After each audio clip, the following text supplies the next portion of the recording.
கர்த்தருடைய பரிசுத்த நாமம் மகிமைப்படுவதாக. தைரியத்தை விட்டுவிடாதிருங்கள். எபிரேயர் 10:35.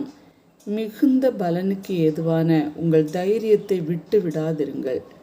தைரியம் என்பது உணர்ச்சி அல்ல, அது தீர்மானமாக உள்ளது. என் வாழ்வில் தோல்வியானாலும் ஜெயமானாலும் கஷ்டமானாலும் மகிழ்ச்சியானாலும் தேவன் நம்மோடு இருப்பதால் தான் நாம் தைரியமாக இருக்க முடியும். விசுவாச வாழ்க்கையில் துன்பங்கள், சோதனைகள், காலதாமதங்கள் வரும்போது நாம் தளர்ந்து போகிறோம். ஆனால் தேவன் நமக்கு கூறும் ஆலோசனை என்னவெனில், உங்கள் தைரியத்தை விட்டுவிடக்கூடாது என்கிறார். தேவன் நமக்கு பயமுள்ள ஆவியை கொடாமல் பலமும் அன்பும் தெளிந்த புத்தியும் உள்ள ஆவியை கொடுத்திருக்கிறார். தைரியம் மனிதர்களிடமிருந்து வருவதில்லை, அது தேவனுடைய ஆவியிலிருந்து வருகிறது. ஆகையால் தைரியத்தை இழப்பது என்பது தேவனுடைய செயல்களை மறந்து விடுவதற்கு சமமாக உள்ளது. சோதனைகள் வரலாம், காலதாமதங்கள் ஏற்படலாம், மனிதர்களிடமிருந்து எதிர்ப்புகள் தோன்றலாம், நம் குடும்பத்தினரே நம்மை மாற்றி நிறுத்தலாம்.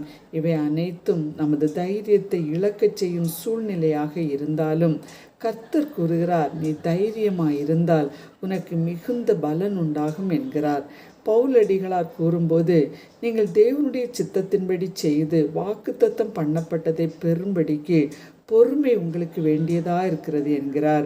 தைரியத்தை விட்டுவிட்டால் பலன் ஒன்றும் கிடைக்காது.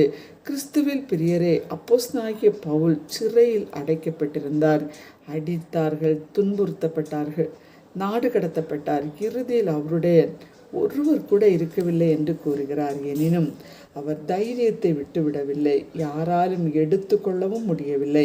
எனவேதான் சிறையில் இருந்தும் அநேக நிருபங்களை எழுதி, என்னை போன்ற பாடுகள் உங்களுக்கும் உண்டு, ஆனால் தைரியத்தை விட்டுவிடக்கூடாது என்று கூறுகிறார். எனவே தான் இன்றளவும் பவுலுடைய சாட்சி உலகம் முழுவதும் பேசப்படுகிறது. நாமும் கேட்போம், எச்சூழலிலும் உம்மை விட்டுவிடாமல் தைரியமாய் வாழ எனக்கு உதவி செய்யும், எனக்கு உம்முடைய பலத்தினால் என்னை அபிஷேகம் பண்ணும் என்று கேட்போமா? ஆமென்.